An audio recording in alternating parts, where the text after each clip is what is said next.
Hi everyone. Wow, it's such a beautiful morning. I was up with the lark this morning, got stuck in a bit of traffic, but here I am at the foreshore. And there's about 2 hours left until low tide, and I can hardly wait to see what we're going to find today, if anything. So let's go and see what we're going to find.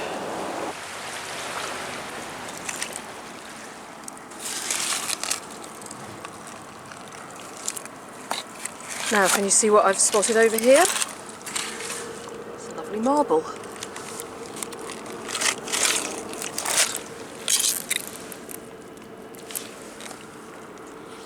That's pretty, isn't it?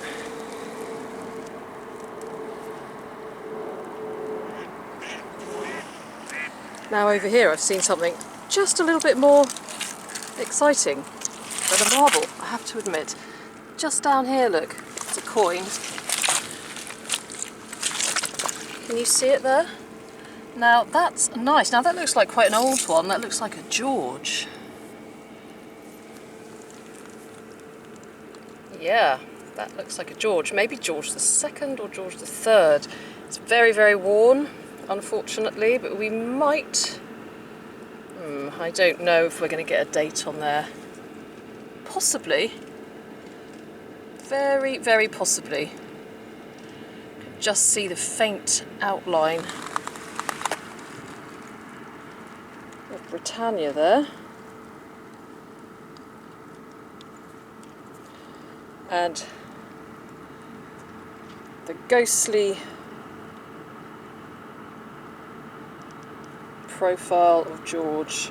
I think that could be George II, but it could also be George III. I need to brush up on my Georges.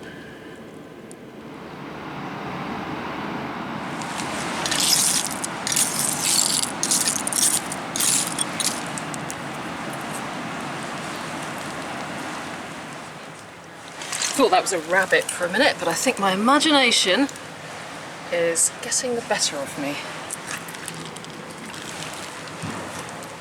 Piece of strange... Ooh!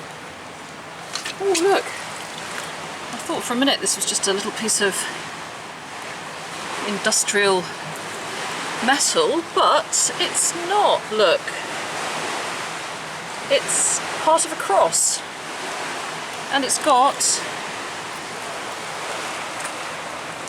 two little pink stones in it. Let's get it in the light. There's two little pink stones, and I think it's broken. Yeah, it is. Oh, but that would have been a cross. You can see the hole there where it would have gone on the chain. Oh, how precious is that? Always turn over little bits of metal that don't look like anything. And you never know what will be on the other side. I wonder who once wore that. Whoever it was, long gone.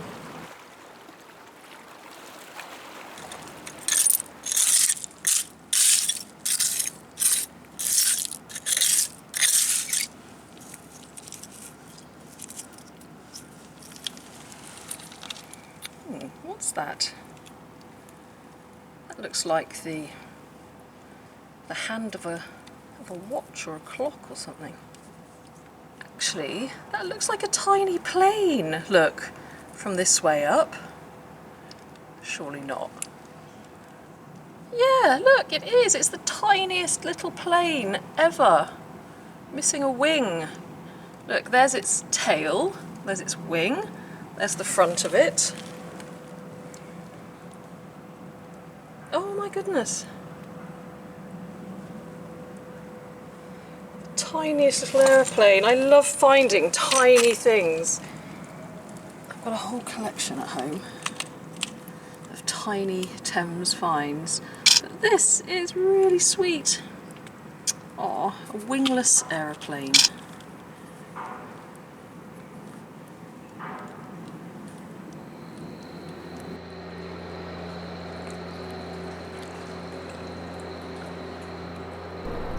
I don't have anything for you this morning, I'm afraid. I've given you everything I had. Yes, I have, but you're very beautiful, aren't you? How do you stay so clean in so much mud? I nearly just walked right over this.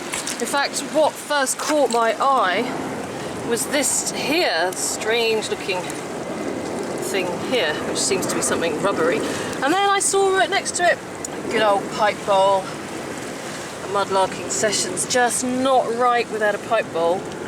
How much stem is there on this little baby then? Oh, maybe more than I thought. Look at that. The stem's all black because it's been in the mud. And the bowl is white because it's been exposed probably for a good few hours now, and so it's gone back to its creamy type colour, and soon the pipe stem will follow suit, because when they come out into the air some kind of process happens, whereas they just fade back. This one, oh, it does have something on it there. That says cutty, which is actually means a short clay pipe. Yeah, cutty. I can't see the first bit actually. Major, I think. Major cutty. There we are.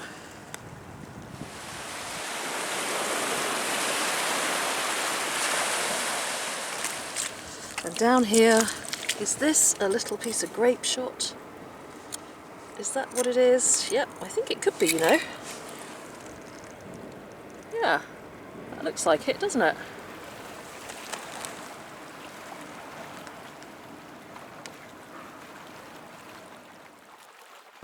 Let's have a little look at this piece of pottery which is just eroding out of the mud here.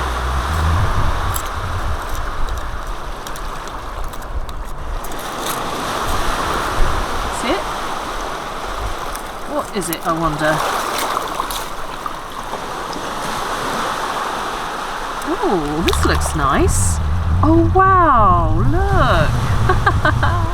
Oh, that's beautiful. It looks like a cat on a bicycle.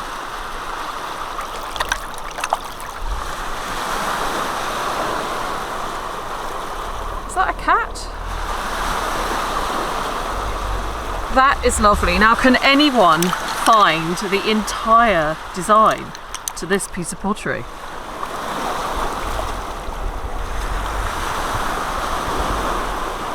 Now there's a good challenge.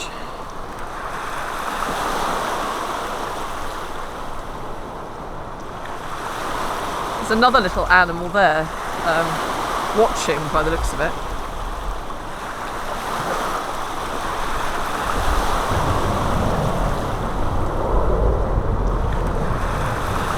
Now, what is that down there? What is this?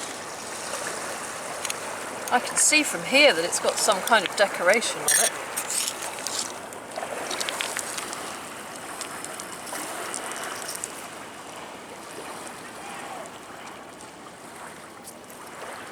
Ooh, how intriguing is that? It's begging to be unfolded, isn't it? But you know what? I'm not going to do it now. I shall wait. But look, there's definitely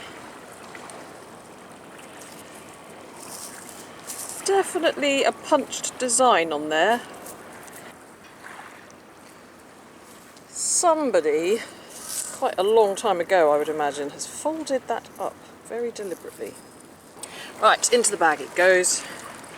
We will return to this later on.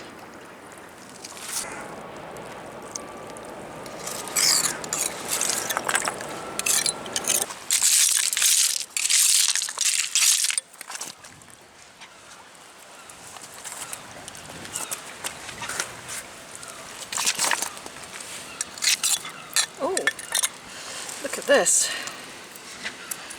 That's a nice little token. And that looks fairly old too. I don't know, maybe 1700s. And then on the other end of the scale there is the 1p, the Thames charity box. What else have we got here? Lots of little lead bits.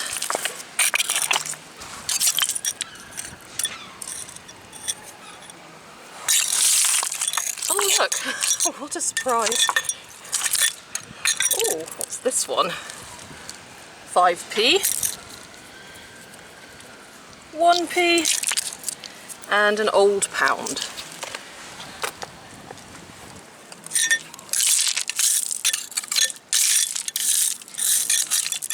Oh, what's this? Oh, now that's a modern day offering. Little elephant on there.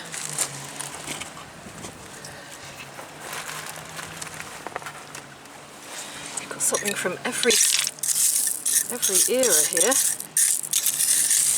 I don't want to miss anything. Oh, what's this? Look, another old. So now that's another old one. Oh, excellent. Oh, let's keep going here. Let's keep going. Move some of these out the way.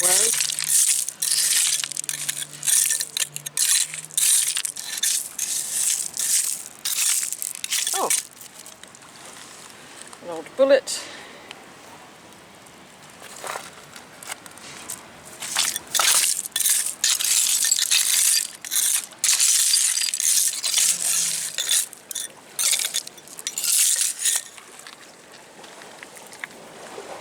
Tiny little hook here. Oh, modern coin. What's that? Another little button.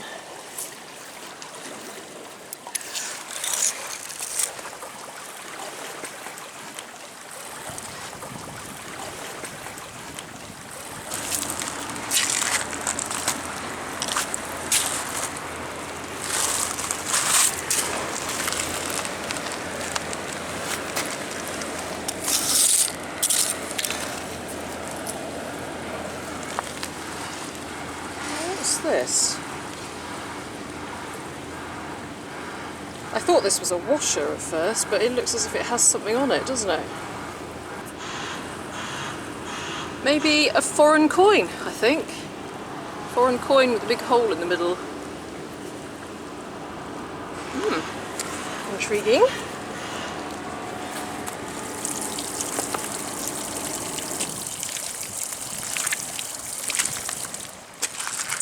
Oh, what's this? Charlton Athletic season tickets. 2014-2015.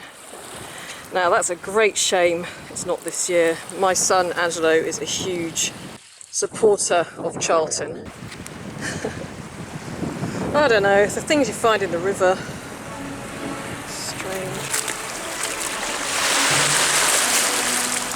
Well, the tide is on the way in, far too soon as usual, so it's time to go home and take a look at some of these lovely little artefacts and see what we can find out about them. Now I'm particularly curious about this little bundle of metal. We've got some lovely little lead tokens, curious coin with a hole in the middle, some buttons, and several other things here in my bag.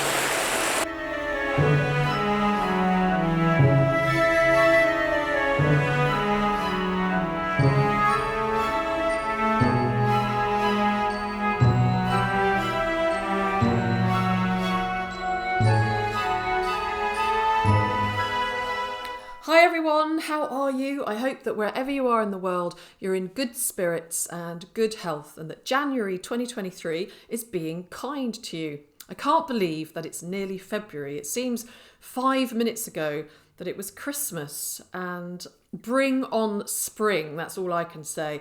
Let's just have the end of these dark evenings and dark mornings, and don't you just find that it's just such a lift to your spirits when you see spring there glistening on the horizon?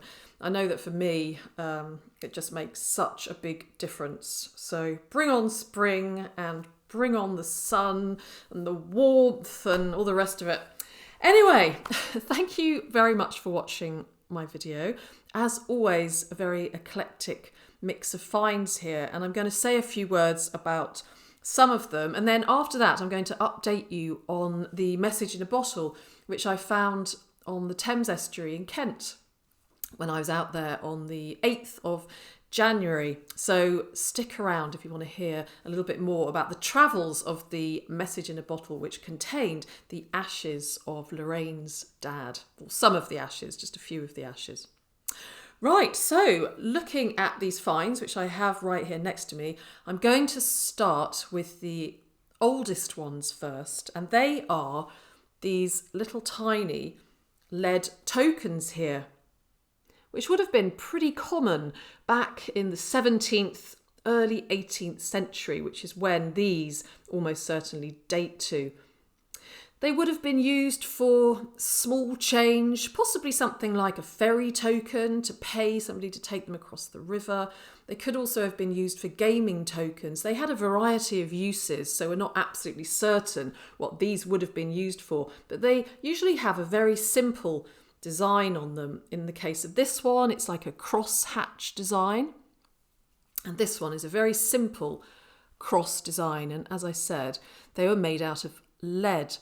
And so anyway, if you want to find out more about lead tokens and tokens of all sorts of different varieties, then a good place to start is the website thetokensociety.org.uk, and I'll put the link up here, and they have a wealth of information all about tokens, from these little lead ones to later dated tokens. So staying on the theme of things which paid for things, it's also great to find coins, and this one here is indeed, let me get it the right way around, King George II. And so I was right on that. You can barely see him. He's obviously been washing around in the tides of the Thames for years and years. King George II, he reigned from 1727 to 1760. And so what might somebody have used this coin for? I do have some objects next to me here which this coin could have gone towards purchasing. So in Georgian times, of course, they did love their clay pipes and smoking tobacco. This is one of my longest Georgian clay pipes. So you can imagine a Georgian sitting in a tavern, puffing away on this clay pipe, looking out over the river perhaps. And they may have fancied a glass of wine or a glass of brandy. So what better opportunity to show you once again my Georgian onion bottle. Now this bottle dates to about 1727, and a Georgian could have bought it in a spirit merchant's or maybe in a tavern. And so certainly this coin could have gone towards purchasing something like this onion bottle full of wine. Again, to be sipped whilst looking out over the River Thames. And then, of course, when finished, thrown in the River Thames, only to be found by me hundreds of years later. Now, also, what about a pint of ale? Whoever lost this coin could have, at some point, sat down in a tavern. They did a lot of tavern sitting, didn't they? According to me. What with these bottles and pipes and mugs of ale. Mind you, it's no different these days. So yes, again, it could have gone towards purchasing a nice pint of ale to be drunk out of this beautiful stoneware tavern mug, which I found recently in the mud. Although when they were drinking out of it, it would have had a bottom to it. I went back, to the spot where I found this tavern mug, hoping to find the rest of it, but it was not to be. And lastly, what about one's wig? One has to curl one's wig in Georgian times, and King George II, by the way, he absolutely loved his flouncy long wigs, so he would definitely have had wig curlers. And so this coin could certainly have gone towards buying a nice set of wig curlers. I do have quite a few of them. This is one of my smaller ones. But in Georgian times, lots and lots of households would have had these clay wig curlers. made of the same clay actually that pipes were made from. You can see sort of the same colour. Right, on to the next object. So, what about the folded up piece of metal? It was quite intriguing finding that, and you will now see me as I unfold the pieces. So I had hoped that there was going to be some kind of inscription in the middle, maybe a name, maybe some kind of long lost secret. I don't know, something. There's something about things that are folded up carefully that just makes you hope that there might be something in the middle. But there wasn't. So what we do have, though, are some very nice little offcuts of decorated metal. If you look carefully at them, you can see that there's the kind of fleur de lis design on some of them. If you have any ideas as to what it could have been used for, then as always, please let me know in the comments below. Going back to tokens, we also have some modern lead tokens here. Now these date to the 20th century and they are religious offerings, almost certainly Hindu offerings. And these ones have numbers on, and at least one of them depicts an elephant. We often find religious or votive offerings in the River Thames, and they often take the form of little statuettes like Ganesh or Vishnu or Mama Wata. People have been throwing religious offerings in the Thames for centuries, and it still continues. And so these are quite common to find. And these ones I have removed. They are lead, which isn't great for the river, so I don't feel bad about removing these little religious offerings. But more and more often now, the statuettes are biodegradable, and so they dissolve back into the River Thames. And so those ones I like to photograph, and then I leave them there to carry on their journey in the river. Right, so this coin here, which I thought was a washer at first, is in fact an Indian pice from 1944. So you learn something new every day. I'd never heard of a pice before. A very, very low value coin, as far as I understand, from India. And it looks rather nice now that it's polished up. What else? Oh yes, this piece of pottery here. Now, when I found this back in December, I posted it on Twitter and it was very, very popular. It's probably one of my most popular recent Twitter posts. And lots of people were intrigued by the design and wanted to try and find out more about it. Now, it features a cat wearing a little scarf, riding a bike, with another cat in the background. And it appears to be a race, a cat bike race. I mean, you know, cats always do bike races, don't they? And it could have been done, apparently, according to many people, by Louis Wain, a Victorian artist. And it resembles some of his paintings of cats in bicycle races. And if you think that you might know what the entire design is like, then please let me know. It would be really nice to see the entire picture. But it's always great to find these fragments.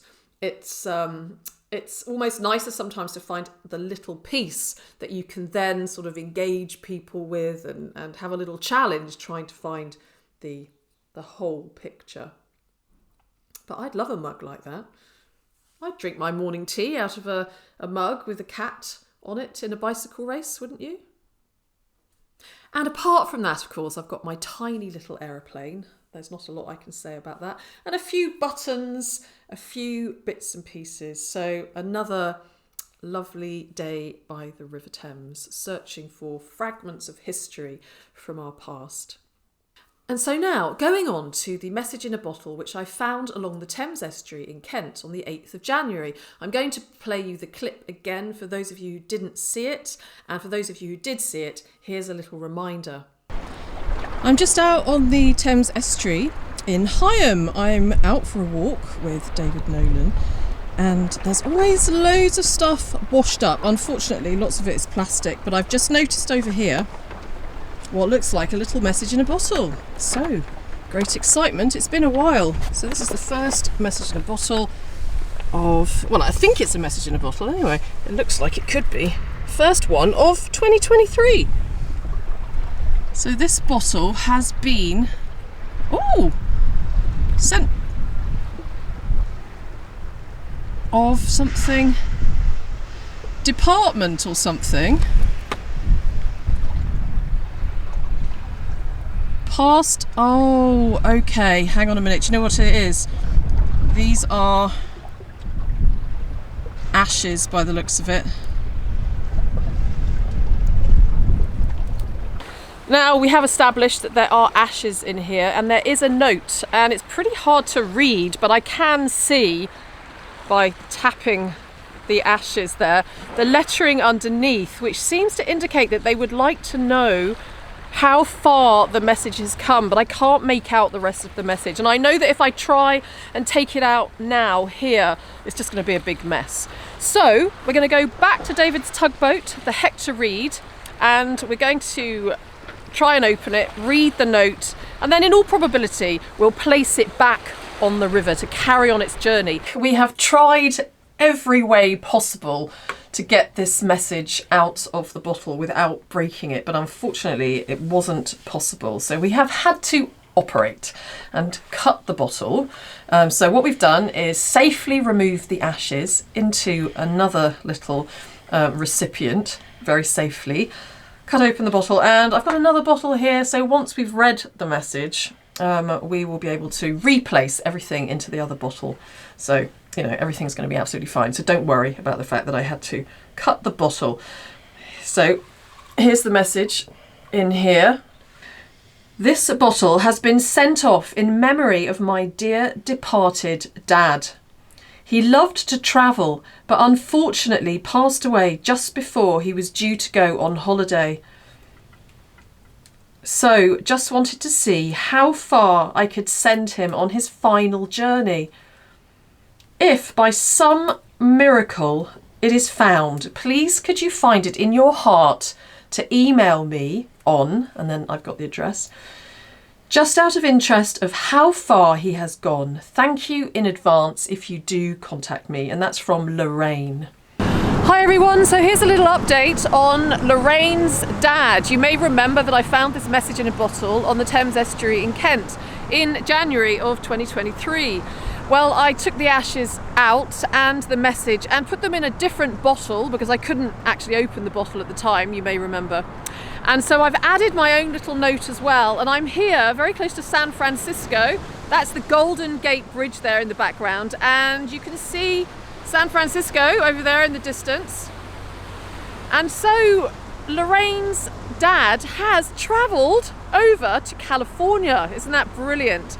And so what I'm going to do now is I'm going to place this message back in the water here, and hopefully it'll travel out past San Francisco and go to somewhere else where somebody else will find it, and then his journey will continue on somewhere else. So let's set him off on his adventure now. When I got back to my hotel, I sent an email to Lorraine to explain to her that I'd found the message in a bottle in Kent earlier in January, and that I'd taken it with me to California, and that I'd put it in the San Francisco Bay so that her father could travel further than expected. Well, I received an email back from Lorraine the next morning, and she was absolutely blown away. And this is where it gets really special, because the day that I emailed her just happened to be exactly 1 year to the day that her dear father had passed away. So what an incredible thing to happen. I mean, there are just no coincidences like that, are there? It was just a very, very special thing to happen.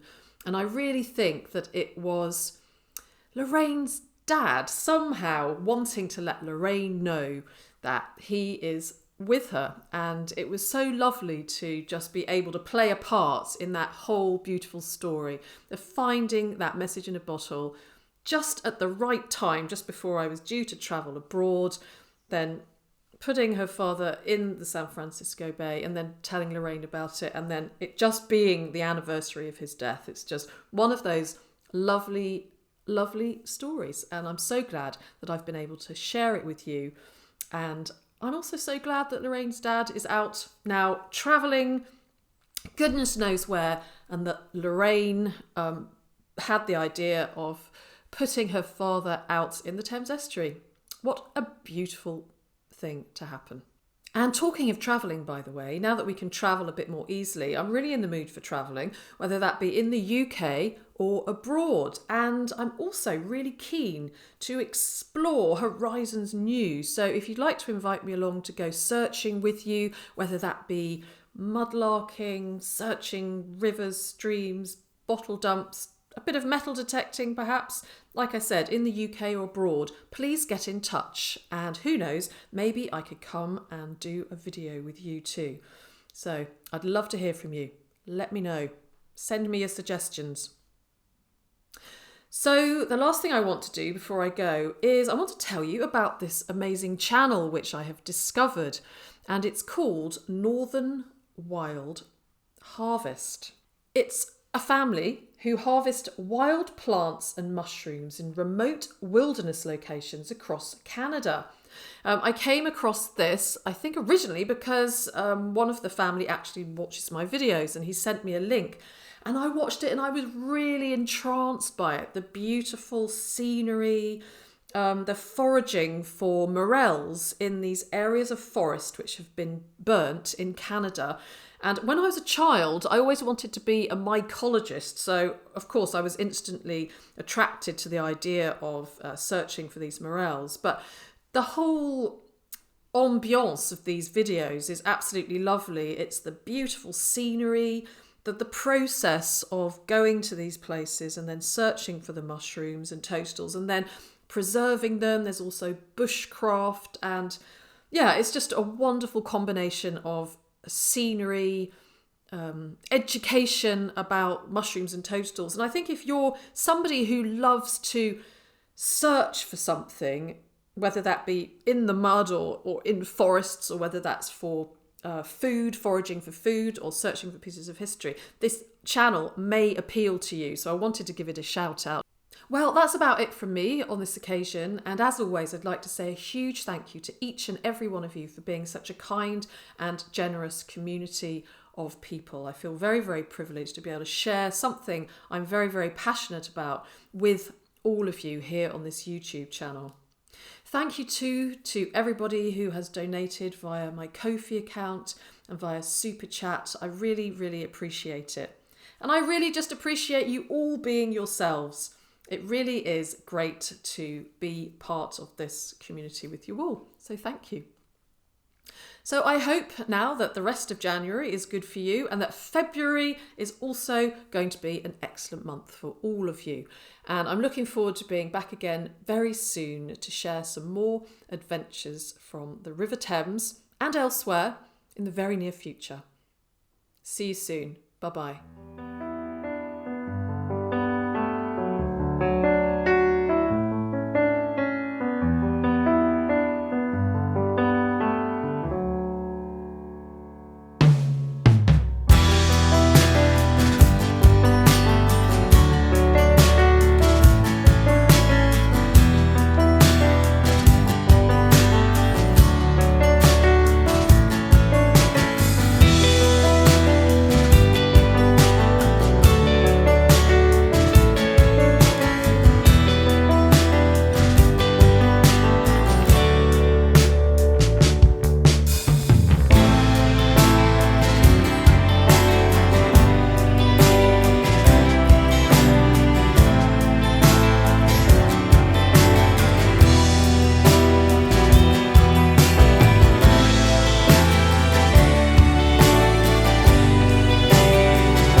I'm just about to start my roundup for this video which you are watching, or which you have just watched. And I haven't seen Squirrel since I got back from America, but I can hear a little tapping at the cat flap in the other room. So I'm going to go and see if she's there. Come along with me. And yes, it is. It's Squirrel. Hello. Hi. Have you missed me? Are you starving? Are you starving? Hello. Wow, wouldn't you know? I thought that she might have left me. Okay, yes, it's me. It's me, and I've got a nut for you. There you are, look. Oh, so nice to see you. I missed you. I didn't see. There, have you another one? Another one. There you are, look. Come on. There we go. Oh, how lovely to see you. Oh, I was a little bit worried that she might have run off and abandoned me. But I needn't have worried. Well, from Squirrel and I, have an excellent week ahead. Lots of love from the both of us.